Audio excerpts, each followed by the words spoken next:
அன்னை மரியாள் பாத்திமாவில் 1917 காட்சி கொடுத்தார். 3 குழந்தைகளுக்கு காட்சி கொடுத்தார். Francesca, Jesintha, Lucia. மாதான்னு அவங்களுக்கு தெரியல. நீங்க எங்க இருந்து வாரீங்கன்னு கேட்காங்க. அப்ப மாதா சொல்றாங்க, நான் விண்ணகத்திலிருந்து வருகிறேன். பிள்ளை, ஓ விண்ணகம்னு ஒண்ணு இருக்கா?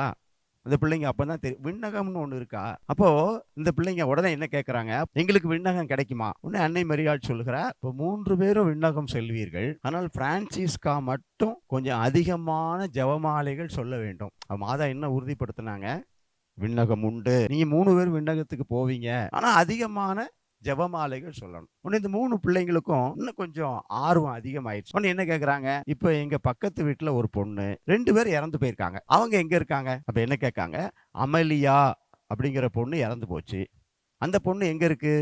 ஒரு ஒரு ஆர்வம். உடனே மாதா சொல்றாங்க, அவள் விண்ணகத்திலே இருக்கிறாள். அடுத்து கேட்காங்க, மரியா நேவிஸ்னு ஒரு பொண்ணு இறந்துச்சே, அது எங்க இருக்குது? மாதாட்ட கேட்கறாங்க. மாதா சொல்றாங்க, உலகம் முடியும் வரைக்கும் அவள் உத்திரிக்க ஸ்தலத்தில் தான் இருப்பாள். பாருங்க, அன்னை மரியாளுடைய காட்சியில உறுதி செய்யறாங்க என்னன்னா, நரகம் உண்டு, விண்ணகம் உண்டு, உத்திரிக்க ஸ்தலம் உண்டு, எல்லாரும் நரகத்துக்கு போறதில்ல, எல்லாரும் விண்ணகத்துக்கு போறதில்ல, எல்லாரும் உத்திரிக்க ஸ்தலத்துக்கு போறதில்ல.